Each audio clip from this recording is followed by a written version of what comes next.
7 reasons why you should fire your lawyer.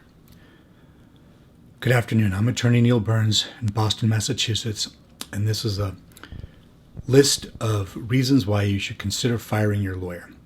99% of the time when people call us up, potential malpractice clients or potential personal injury clients, we say, no, your lawyer's doing a fine job or did a fine job. But this is a distillation of some of the reasons that we have seen that you should or should have fired your lawyer. Number 1, communication. Look, this is the most important thing. You've got to be able to communicate your case with your lawyer. Criminal defense, divorce, personal injury. You've got to explain where you're coming from, what happened to you, what your defense is, what your injuries are. This is not rocket science, but you need to be able to explain it to your lawyer, and you need for him or her to be able to understand that. It's critical, probably the number 1 thing. Number 2, the lawyer's not prepared. This is pretty easy to see. If you show up for a deposition or court or even a meeting with your attorney and he or she's not prepared, this is a bad sign, a very bad sign, unless there's a really good excuse.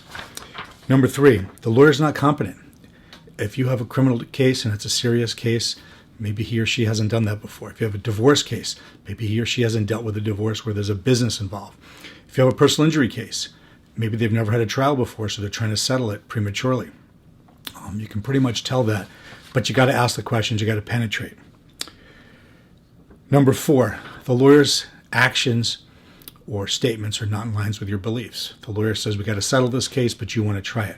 The lawyer says, I don't want to depose your wife because for whatever reason, but your belief is to do it, or your belief is to follow through with something and he or she doesn't want to do it. That's not a good match. You should fire your lawyer and get a new lawyer. Number 5, unfair or unreasonable billing. Lots of time this is delayed billing. You get a bill 6 months or a year later for a case that you've been working on, and you realize that he or she has been billing for, they go to court for 2 or 3 hours and they bill $20,000, $30,000 of research and emails back and forth with partners and associates, and you look at it and you say, this is really unfair. So you want regular billing, you want to look at those bills and have it be somewhat reasonable to you at the time. Unethical, legal malpractice. You know when this is happening and you shouldn't allow it. You're not going to get away with it in the long run. Just don't allow it. Fire your lawyer, get a new lawyer.